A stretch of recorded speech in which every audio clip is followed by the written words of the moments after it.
चलो भाई शुरू करते हैं। आज का हमारा जो टॉपिक है वो है प्रोबेबिलिटी और ये क्लास 10th के लिए है।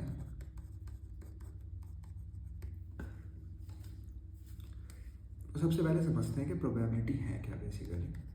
तो जो प्रोबेबिलिटी है वो हमें सिर्फ चांसेस बताती है किसी इवेंट के होने के या ना होने के। फॉर एग्जांपल जैसे कि अगर हमने बोला कि अगर हमने एक कॉइन को टॉस करा तो दो केसेस होते हैं, या तो हेड आएगा या फिर क्या आएगा, टेल आएगा। तो अगर हम प्रोबेबिलिटी की बात करें तो इक्वली लाइकली होते हैं दोनों इवेंट, हेड भी आ सकता है टेल भी आ सकता है। और अगर हम प्रोबेबिलिटी में, मैं डायरेक्ट आपको लिख के बता देता हूँ कि अगर प्रोबेबिलिटी ऑफ हेड आएगी तो कितनी आएगी 1/2 और प्रोबेबिलिटी ऑफ टेल आएगी तो वो भी कितनी आएगी 1/2। ठीक है, ये कैसे आएगी अभी मैं फॉर्मूला आपको डिफाइन कर रहा हूँ, बट इक्वली लाइकली होते हैं दोनों। बट इसका मतलब ये नहीं है कि एक बार हेड आ गया तो अगली बार टेल ही आएगा, ओके ना, क्योंकि इक्वली लाइकली का मतलब तो ये होगा कि एक बार अगर हेड आ रहा है तो फिर टेल आना चाहिए, तभी तो 1/2 दोनों की प्रोबेबिलिटी आ रही है। बट ऐसा लॉजिकली नहीं होता है ना, बिकॉज हम कॉइन टॉस करते हो तो हर बार जो इवेंट हेड या टेल आने का होता है वो इक्वली होता है। अगर पिछली बार हेड भी आया तो इसका मतलब ये नहीं कि टेल आएगा। हेड और टेल आने के अगली बार भी चांसेस जो है वो क्या होते हैं, बराबर ही होते हैं। तो ये 1/2 कैसे आती है, जब आप एक बहुत बड़ा सैम्पल साइज लेते हो। फॉर एग्जांपल आपने 10,000 टाइम्स कॉइन टॉस करा तो आप देखोगे कि जैसे जैसे आप नंबर ऑफ इवेंट्स या आप जो सैम्पल स्पेस है उसको बढ़ाते जाओगे तो आपकी जो प्रोबेबिलिटी है वो दोनों की इक्वल आनी शुरू हो जाएगी। फॉर एग्जांपल आपने 10 बार कॉइन टॉस करा तो हो सकता है शुरू में 7 बार हेड आ जाए, 3 बार टेल आ जाए, तो ये तो बराबर नहीं आया। ये तो कितनी आ गई, अगर 7 बार आ रहा है तो 0.7 हेड की हो गई और 0.3 किसकी हो गई, टेल की हो गई। बट जब आप बहुत बड़ा सैंपल लोगे कि आपने 10,000 बार 50,000 बार इतना टाइम आप करोगे तो आप देखोगे कि दोनों की प्रोबेबिलिटी इक्वल होने लग जाएगी, ये बढ़ने लगेगी ये कम होने लगेगी, तो दोनों 1/2 के इक्वल आ जाएंगे। अब प्रोबेबिलिटी निकालते कैसे हैं, प्रोबेबिलिटी का बेसिक फॉर्मूला सीख लेते हैं। प्रोबेबिलिटी का हमारा बेसिक फॉर्मूला होता है नंबर ऑफ फेवरेबल आउटकम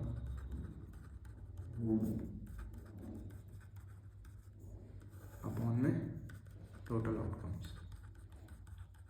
अब फेवरेबल आउटकम का मतलब ये हो गया कि जो चीज़ आप चाहते हो, जिसकी आप प्रोबेबिलिटी निकाल रहे हो, वो ऊपर आएंगे और जो टोटल आउटकम्स है वो नीचे आते हैं। जैसे इसी केस के लिए करते हैं, दो केसेस थे हेड और टेल, तो टोटल आउटकम कितने हो गए 2 और आपके निकाल रहे हो प्रोबेबिलिटी ऑफ हेड। तो आप चाहते हो कि हेड आए, तो हेड आने के कितने चांसेस है, फेवरेबल आउटकम 1 और टोटल आउटकम्स कितने थे 2, तो आपकी प्रोबेबिलिटी कितनी आ गई 1/2। ऐसे ही टेल की निकालोगे तब भी टोटल आउटकम्स तो 2 ही रहने वाले हैं और आपके काम के कितने आउटकम है 1, तो प्रोबेबिलिटी कितनी आ गई 1/2। ठीक है, तो ये हमारा होता है 1/2, यहाँ से आता है जो मैंने पहले लिख दिया था डायरेक्ट। नेक्स्ट होता है अगर हम किसी डाई की बात करें, जो हम लूडो खेलते टाइम आपने देखा होगा, जो डाई होता है उसमें नंबर्स कहाँ से कहाँ तक होते हैं 1 2 3 4 5 6, ये नंबर्स होते हैं उस पर। तो अगर हम प्रोबेबिलिटी की बात करें कि भाई प्रोबेबिलिटी बताओ कि 5 आने की प्रोबेबिलिटी कितनी है, तो 5 तो देखो डाई पे एक ही बार आता है ना, और टोटल आउटकम्स कितने हैं 6। तो इसमें जितने भी नंबर्स हैं उन सबके अगर आप आउटकम्स निकालोगे, प्रोबेबिलिटी निकालोगे, तो वो 1/6 ही आएगी, क्योंकि एक ही बार होते हैं सारे नंबर। और ऐसे डाइस को हम क्या कहते हैं, फेयर डाई बोलते हैं। ठीक है ना, फेयर क्यों है, क्योंकि इसमें सबके चांसेस इक्वल हैं। अब कुछ होती है अनफेयर डाइज या अनफेयर बाइस्ड डाई होती हैं, उनमें क्या होता है कि आपने एक नंबर को एक से ज़्यादा बार लगा रखा है। फॉर एग्जांपल दो जगह पे आपने 6 लिखा हुआ है, तो 6 के आने के चांसेस क्या हो जाएंगे, आपके बढ़ जाएंगे, क्योंकि 2 फेसेस पे 6 होगा, तो चांसेस उसके क्या हो जाएंगे 1/3 हो जाएंगे एज़ कम्पेयर टू 1/6। तो बढ़ गए चांसेस, तो ये क्या हो गया, आपने चीटिंग कर दी। ठीक है, तो इसको बोलते हैं अनफेयर या बाइस्ड डाई। नेक्स्ट बात करते हैं प्रोबेबिलिटी। प्रोबेबिलिटी की एक रेंज होती है। ठीक है, प्रोबेबिलिटी की क्या होती है, एक रेंज होती है। अब वो रेंज क्या है हमारी, हमेशा जो प्रोबेबिलिटी है वो 0 के बराबर आ सकती है या उससे बड़ी होगी, और 1 के बराबर आ सकती है या उससे छोटी होगी। अब ये इससे ऊपर कभी नहीं जा सकती और इससे नीचे कभी नहीं जा सकती। अब ऐसा क्यों होता है वो हम सीखते हैं यहाँ पे। फॉर एग्जाम्पल अगर आपने एक बैग लिया हुआ है, ठीक है, आपके पास एक बैग है बहुत बड़ा सा, और इसके अंदर क्या है, आपने बहुत सारी बॉल्स डाली हुई हैं डिफरेंट डिफरेंट कलर्स की।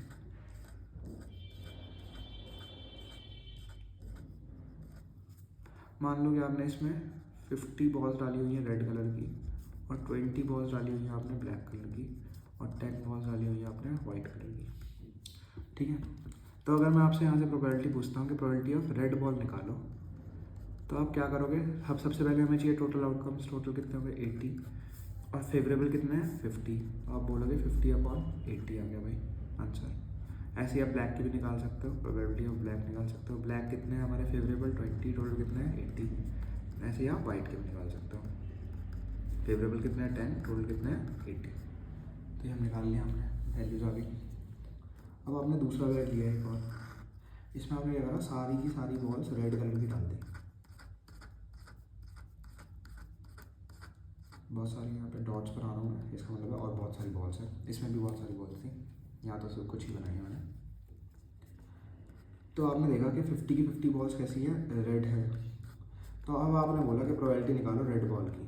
तो अब रेड बॉल की प्रोबेबिलिटी क्या होगी, favourable outcome upon total outcome, सारे के सारे रेड है तो कोई भी बॉल आप निकालोगे तो रेड ही निकलने वाली है। तो प्रोबेबिलिटी कितनी आ गई आपकी 1। जब सारे के सारे इवेंट्स आपके फेवरेबल थे आउटकम्स, तब आपने क्या निकाली, प्रोबेबिलिटी 1। तो आप देख रहे हो कि जब सारे के सारे फेवरेबल होने के बाद भी प्रोबेबिलिटी किसके इक्वल हो रही है, 1 के इक्वल। और यहीं पर अगर आप प्रोबेबिलिटी निकालते हो ब्लैक बॉल की, तो ब्लैक बॉल के लिए फेवरेबल आउटकम तो है ही नहीं, और टोटल कितने हैं 50, प्रोबेबिलिटी कितनी है 0। तो ऐसे इवेंट को हम क्या बोलते हैं, इम्पॉसिबल इवेंट।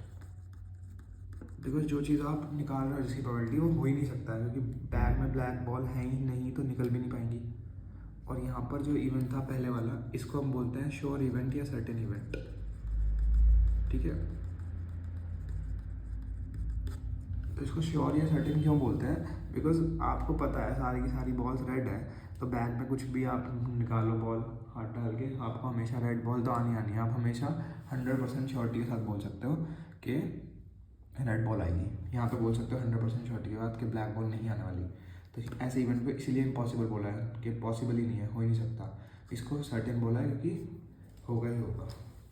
तो इसीलिए जो प्रोबेबिलिटी की रेंज है देखो, और बाकी अगर इन क्वेश्चंस की बात करें तो इन सब की अगर वैल्यूज निकालते हैं तो कितनी आ जाएगी आपकी 0.625 कुछ ऐसी वैल्यू आएगी, है ना। अगर एग्जैक्टली अगर मैं निकालूँ तो ये आ जाएगी 0.625।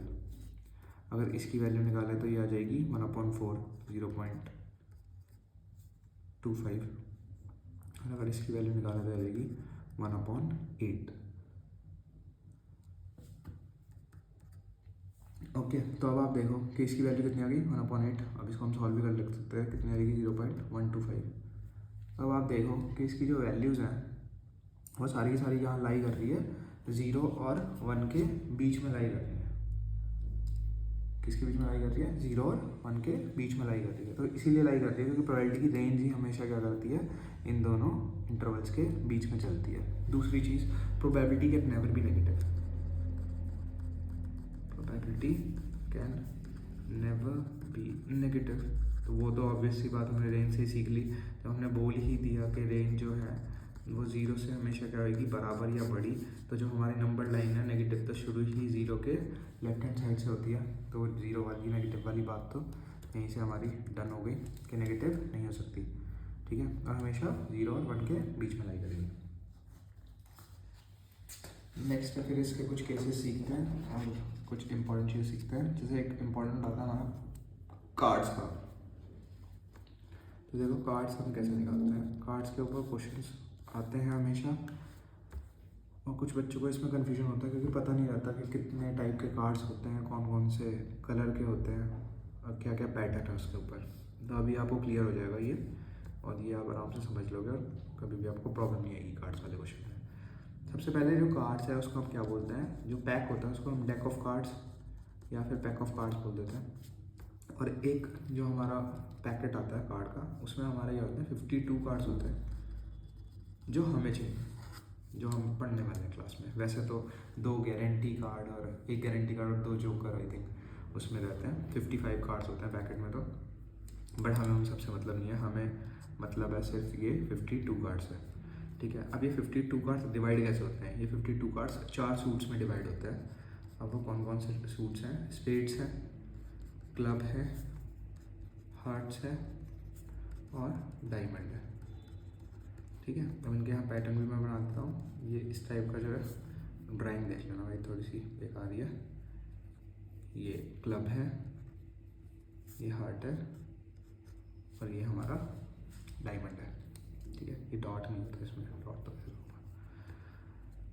अब हर किसी के कितने कितने कार्ड्स होते हैं? 13 होते हैं हर टाइप के। ठीक है, 13 इसके, 13 इसके, 13, तो आपका 13 × 4 52 कार्ड्स पूरे होते हैं। ठीक है, अब ये किस टाइप से होता है? सबसे पहला कार्ड जो होता है वो होता है एस बोलते हैं इसको। उसके बाद नंबरिंग वाले कार्ड शुरू होते हैं 2 से लेकर हमारे 10 तक, और उसके बाद फिर हमारा कार्ड आता है जे, क्यू और के। ये जो जे है हमारा, इसका हम जैक बोलते हैं। क्यू है जो हमारी, वो क्वीन है, और के जो है वो किंग है। और ये सारे के सारे कैसे होते हैं? फेस कार्ड होते हैं। अगर आपने कार्ड्स देखे होंगे तो आपने देखा होगा कि इन पर फेस बने रहते हैं। ठीक है ना, तो फेस बने हुए थे इसलिए इन्हें क्या बोल देते हैं? फेस कार्ड्स बोल देते हैं। अब ये टोटल देखो कितने हो गए, 1 से लेकर 10 तक ये, और 11, 12, 13। तो 13 ऐसे इसके ऐसे ही क्लब के होंगे, ऐसे ही डायमंड के, ऐसे ही हार्ट्स के और ऐसे ही डायमंड्स के। ठीक है, अब ये जो स्टार्टिंग वाले दोनों हैं ये कैसे कलर के होते हैं? ब्लैक कलर के होते हैं। और ये दोनों कैसे कलर के होते हैं? रेड कलर के होते हैं। तो 13 और 13 रेड कितने हो गए? 26 रेड। 13 और 13 ब्लैक कितने हो गए? 26 ब्लैक। और सिर्फ 2 ही कलर के कार्ड्स होते हैं हमारे, ज़्यादा नहीं है। तो ब्लैक और रेड, 2 सूट्स, इनको बोलते हैं सूट्स, डिफरेंट सूट्स। तो 2 सूट्स होते हैं हमारे, वो कैसे होता है? ब्लैक कलर के, 26 कार्ड ब्लैक कलर के, 26 रेड कलर के। अब अगर 3 फेस कार्ड इधर हैं ब्लैक, तो 3 क्लब में भी होंगे। ठीक है, तो टोटल 6 ब्लैक फेस कार्ड्स होते हैं, और ऐसे ही 3 हार्ट्स में होंगे और ऐसे ही 3 डायमंड्स में होंगे। तो ऐसे ही 6 क्या होता है हमारे? रेड फेस कार्ड्स होते हैं।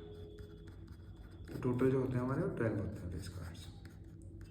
ठीक है, और हर एक कार्ड के 4 टाइप होते हैं। जैसे 2 इधर भी होगा, इधर भी, इधर भी, इधर भी, तो 4। तो सब देखो 13 × 4 हमारा एग्जैक्ट 52 कंडीशन को फिट कर देता है। तो अगर कार्ड्स में अगर आपको प्रॉब्लम थी तो आप कार्ड्स को एक बार देख लो ऐसे, और ये आपको सारे क्वेश्चंस में हेल्प कर देगा। आपको कभी भी डाउट नहीं आएगा कि क्लब कौन सा होता है, स्पेड्स कौन सा होता है, डायमंड्स कौन सा होता है। तो अगर डायमंड्स या क्लब्स या स्पेड्स पूछा जाए तो ये सब सूट्स होते हैं। तो अगर क्वेश्चन अगर फॉर एग्जांपल आ जाता है कि प्रोबेबिलिटी निकाल के बताओ, कि आपसे क्या पूछ ली? प्रोबेबिलिटी निकालो स्पेड्स की, कि जो कार्ड है वो स्पेड्स का है। तो आपको पता है स्पेड्स के कार्ड की कितनी प्रोबेबिलिटी हो जाएगी? फेवरेबल आउटकम कितना है हमारे? 13 कार्ड्स हैं आउट ऑफ 52, तो ऊपर 13 नीचे 52। आंसर कितना आ जाएगा इसका? 1/4। या आपसे क्वेश्चन आ जाए कि प्रोबेबिलिटी निकालो कि फेस कार्ड आए, आपने कार्ड को रैंडमली ड्रॉ करा है, फेस कार्ड आ गया वो, तो उसकी देखो हमारी क्या प्रोबेबिलिटी हो जाएगी? फेस कार्ड कितने होते हैं? 12/52। तो 4 से कट कर देंगे, तो 3/13। ये हमारी आ गई फेस कार्ड की प्रोबेबिलिटी। तो ये हमारा कार्ड्स की कंडीशन है। और उसका स्क्रीनशॉट भी ले सकते हो, और इसको एक बार आप बना के भी देख सकते हो अपने नोटबुक में। एक बार आप बना लोगे पूरा का पूरा टेबल, तो फिर आपको इसमें कभी भी प्रॉब्लम नहीं आएगी। और क्वेश्चंस आते हैं हमेशा, जो लॉन्ग क्वेश्चंस होते हैं जनरली कार्ड्स या डाइस, 2 डाइस वाले से बनते हैं। तो इसको आप अच्छे से कर लो, और इससे रिलेटेड एग्जाम्पल्स हैं वो भी आप बुक से सॉल्व कर लेना। नेक्स्ट हमारा जो टॉपिक है वो आता है हमारा डाइस का। ठीक है, जब 2 डाइस थ्रो करते हैं। ठीक है, तो अभी हमने सीखा था थोड़ी देर पहले कि जब एक डाई थ्रो करते हैं तो क्या होता था हमारा? 1 2 3 4 5 या 6 आ सकते थे, ये पॉसिबल आउटकम्स होते थे। तो कितने केसेस होते थे? 6 होते थे। लेकिन अगर 2 डाइस हाथ में थ्रो कर रहे हैं तो जो आउटकम्स बनते हैं, तो आउटकम्स कैसे बनते हैं डाइस के? आउटकम बनते हैं 6 की पावर n से। तो अगर आपने 1 लिया हुआ है तो 6 की पावर 1 कितने हो जाएंगे? 6 आउटकम्स हो जाएंगे। अगर आपने 2 डाइस ले ली तो आपको कितने आउटकम्स हो जाएंगे? 36 आउटकम्स हो जाएंगे।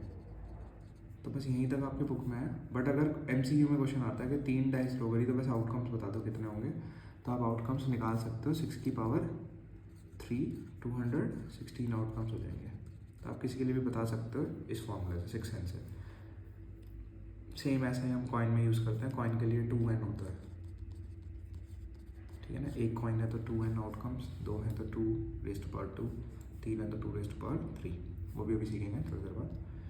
सबसे पहले देखो इसमें अब वो आउटकम होंगे क्या क्या। तो अगर मैं फर्स्ट वाली डाइस पे फिक्स कर देता हूँ कि भाई 1 ही आने वाला है फर्स्ट वाली पे, तो सेकंड पे 1 आ सकता है, सेकंड पे 2 आ सकता है, 3 आ सकता है, 4 आ सकता है, 5 आ सकता है, या फिर 6 आ सकता है।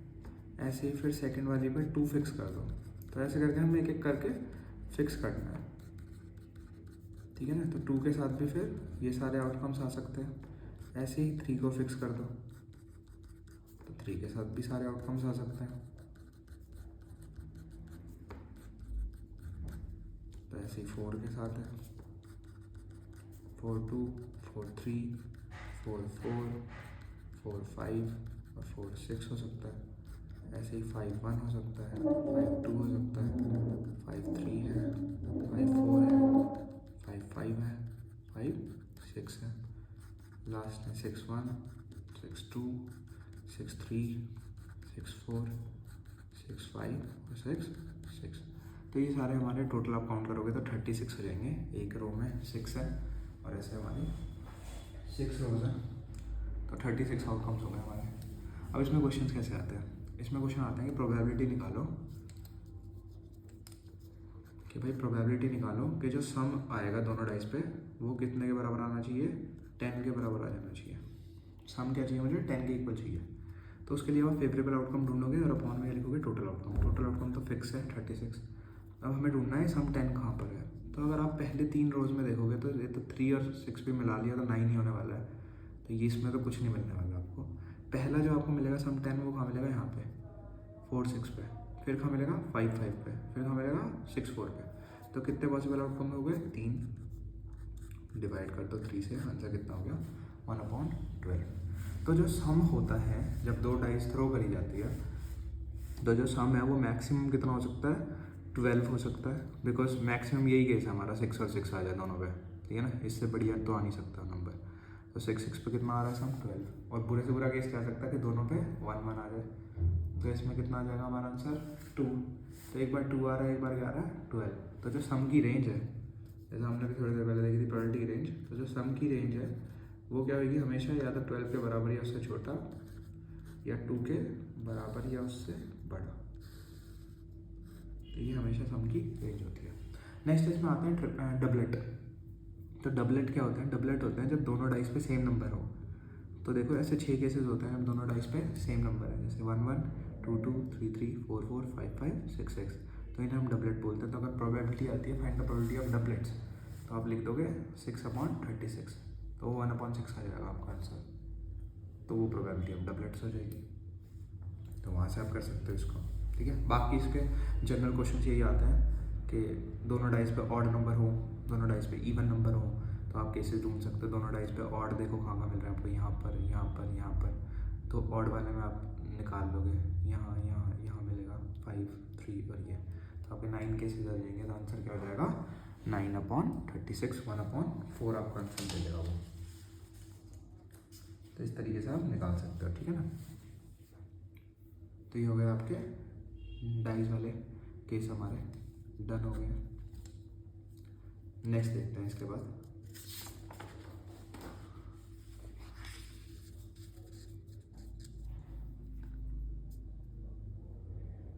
नेक्स्ट सीखते हैं कॉइन वाला केस। अब कॉइन में क्या होता है, जब सिंगल कॉइन हम थ्रो करते हैं तो क्या आता है, हेड या टेल आता है। जब आप 2 कॉइन्स को टॉस करते हैं तो आपके 4 केसेस बन जाते हैं। या तो दोनों पे हेड आ सकता है, या पहले पे हेड दूसरे पे टेल, पहले पे टेल दूसरे पे हेड, या दोनों पे टेल टेल। या फिर अगर आप 3 कॉइन्स टॉस करते हो तो आपके केसेस क्या हो जाता है, अभी मैंने आपको बताया था फॉर्मूला 2n होता है। तो जब 1 करते हो तो 2 की पावर 1 2, जब आप 2 करते हो तो 2 की पावर 2 4 केसेस, जब आप 3 कॉइन्स टॉस करते हो तो 2 की पावर 3 8 केसेस। अब देखो ये कौन कौन से 8 केसेस होते हैं। हेड हेड हेड आ सकता है, टेल टेल टेल हो सकता है, या फिर क्या हो सकता है हेड हेड टेल, यहाँ लिख सकते हैं आप टेल टेल हेड, जा सकता है head tail head, tail head tail, head tail tail, tail head head. तो आपके 8 केसेस होते हैं। तो आप ऐसे ही बनाओ, एक तरफ हेड के ले लो, एक तरफ टेल के। जैसे हेड में चेंजेस करते जाओगे ऐसे ही टेल में करते जाना। बिकॉज कई बार बच्चे ऐसे लिखना शुरू कर देते हैं एक लाइन से, और वो एक ही केस को 2 बार लिख देते हैं, या एक केस लिख ही नहीं पाते हैं, थोड़ा टाइम वेस्ट कर देते हैं। मिल तो जाएंगे ही आपको ये, बट एग्ज़ाम में अगर आपको टाइम वेस्ट ना हो तो इसलिए आप प्रॉपर एक साइड हेड और एक साइड टेल करके लिखो। तो मैं मैं ये रिकमेंड करता हूँ कि ऐसे करोगे तो आपको जल्दी से मिल जाएंगे केसेस सारे और कोई कन्फ्यूजन भी नहीं होगा क्वेश्चन सॉल्व करते टाइम। तो ये हमारे कॉइन के। तो कॉइन्स में किस टाइप के क्वेश्चन आते हैं? कॉइन्स में क्वेश्चन आ जाते हैं एट मोस्ट और एट लीस्ट वाले। अब ये एट मोस्ट और एट लीस्ट समझो कि होता क्या है, ठीक है। अगर यही क्वेश्चन था, ये आती कि probability of at most 2 heads, ठीक है। एट मोस्ट 2 हेड्स का मतलब क्या हो गया? एट मोस्ट का मतलब ये होता है ज़्यादा से ज़्यादा, और एट लीस्ट का मतलब होता है कम से कम। तो ज़्यादा से ज़्यादा 2 हेड का मतलब क्या है कि 2 आए या उससे कम आए। तो एट मोस्ट 2 का मतलब हो गया तो 0 हो या 1 हो या ज़्यादा से ज़्यादा 2 चल जाएगा, उससे ऊपर नहीं होना चाहिए, 3 नहीं होना चाहिए। और अगर एटलीस्ट 2 होता तो इसका मतलब था 2 तो होने चाहिए या फिर उससे ज़्यादा हो। तो इस केस में 2 या 3 हो सकता है, ठीक है। तो एटलीस्ट में 2 या 3, एटमोस्ट में 0, 1 या 2। तो हमें ढूंढना है एटमोस्ट 2 हेड्स। तो एटमोस्ट में ये तो खत्म हो गया, ये 1 2 3 4 5 6 7, ये वाला केस क्यों ले रहे हैं? क्योंकि 0 हेड भी चल जाएंगे। तो कितना आंसर हो जाएगा हमारा? 7/8। तो जिन बच्चों की एटमोस्ट एटलीस्ट में दिक्कत होती है, तो अब ये समझ लो कि एटमोस्ट का मतलब है ज़्यादा से ज़्यादा, हमेशा वैल्यू उस वाली जो भी आपको क्वेश्चन में गिवन है उससे हमेशा कम होगा। तो अगर एटमोस्ट 1 बोला हुआ तो इसका मतलब है कि 1 या फिर 1 से कम, 0 0 और 1, ये दो हमारे केस हैं काम के। और अगर एटमोस्ट 3 बोला है तो एटमोस्ट 3 का मतलब है 3 2 1 और 0, ये सारे केसेस हमारे काम के हैं। तो इनका यूज़ करना है हमें, ठीक है। नेक्स्ट जो हमारे ये कॉइन वाला डन हो गया, नेक्स्ट जो हमारा एक छोटा सा टॉपिक है वो होता है प्रोबेबिलिटी ऑफ ई। अगर आपको गिवन है फॉर एग्जांपल प्रोबेबिलिटी ऑफ किसी भी ई इवेंट, कोई भी रैंडम इवेंट है, ई आपको दे दी कितनी? 0.7, और आपसे पूछा है कि प्रोबेबिलिटी ऑफ नॉट ई बताओ। नॉट ई है मतलब ई के ना होने की, ये है ई के होने की। तो इसको नॉट ई ऐसे भी लिखते हैं या बार भी लगा देते हैं। तो हमें पता है कि जो टोटल प्रोबेबिलिटी होती है वो कितने बराबर होती है? 1 की। तो नॉट ई की अगर आपको प्रोबेबिलिटी निकालनी है तो आप क्या लिख सकते हो? 1 माइनस प्रोबेबिलिटी ऑफ ई। 1 में से माइनस कर दो ई के होने की प्रोबेबिलिटी, ठीक है। तो ये हो जाएगा 1 माइनस 0.7। तो ना होने की प्रोबेबिलिटी कितनी आ जाएगी? 0.3। होने की प्रोबेबिलिटी कितनी थी? 0.7। टोटल प्रोबेबिलिटी कितनी होती है? 1। तो 1 में से माइनस कर देंगे। तो फॉर्मूला जो होता है हमारा ये होता है, पी ई जो होता है वो होता है 1 माइनस पी नॉट, और पी नॉट जो होता है वो होता है 1 माइनस पी ई। एक ही फॉर्मूला है, इसी को इसको लेफ्ट हैंड साइड में ले आया, इसको राइट हैंड साइड में ले गया, तो हम ये वाला फॉर्मूला बन गया। तो बस आप एक को याद कर लो और क्वेश्चन अगर आते हैं तो आप निकाल सकते हो। क्वेश्चन में क्या होगा कि सपोज के a person succeeding a task या सक्सेसफुली कंप्लीटिंग अ टास्क, उसकी प्रोबेबिलिटी आपको दे रखी है 0.6, ठीक है ना। तो आपसे पूछा है what is the probability of person failing the task या नॉट सक्सीडिंग द टास्क। तो उसकी प्रोबेबिलिटी आ जाएगी 1 माइनस 0.6, 0.4 आपका आंसर हो जाएगा। तो आप उसको यूज़ करके, ये वाला बहुत इंपॉर्टेंट फॉर्मूला है, तो इसको आप लगा सकते हो। तो ये आपका प्रोबेबिलिटी का बेसिक्स था, और ये अगर आप अच्छे से कर लोगे तो आपके सारे क्वेश्चंस प्रोबेबिलिटी के बहुत आराम से सॉल्व हो जाएंगे और आप एग्ज़ाम में बहुत अच्छे से स्कोर भी कर लोगे। तो इसको अच्छे से एक बार गो थ्रू करो पूरे टॉपिक्स को जो जो मैंने समझाया है, और एक बार खुद के नोटबुक में बना के देखो ये सारे केसेस। जब आप एक बार प्रैक्टिस कर लोगे सारे केसेस की तो आप क्वेश्चंस को बहुत आराम से सॉल्व कर लोगे। और प्रोबेबिलिटी बहुत आसान टॉपिक है, एक क्वेश्चन हमेशा आने ही आना है प्रोबेबिलिटी में से बोर्ड्स एग्जाम में, और एमसीक्यू में भी आप देख सकते हो 1 मार्क्स के क्वेश्चन प्रोबेबिलिटी से ही ज़्यादातर बनते हैं। तो ये इंपॉर्टेंट टॉपिक है आपके लिए और ईजी टॉपिक है, आप एक दिन में कंप्लीट कर सकते हो इसको। तो आप इसे गो थ्रू करो और अच्छे से परफॉर्म